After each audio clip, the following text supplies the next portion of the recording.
Are you looking for a fun and easy way to combine your watercolor and colored pencils? Then I have the perfect class for you. Let's create some brilliant, smooth gemstones. Hello, my creative friends. Jessica Sanders here. Welcome to my channel. Creating these gemstones is the perfect way to use your watercolor and colored pencils together. It's such a harmonious combination with the transparency of watercolor and the opacity of the colored pencil. In this beginner to intermediate class, I'll walk you through the 6 steps that I use to create a dimensional, light-filled gemstone. After walking you through the beginning steps, I'll demonstrate for you 3 different ways to approach creating these gemstones.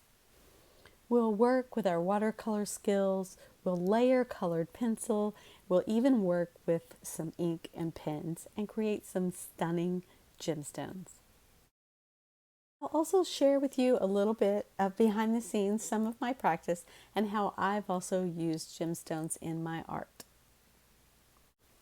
As always, we'll keep a loose, light, sketchy approach. We're going to have a lot of fun. It's going to be easy, approachable, and so fun to do, and you're going to get great results.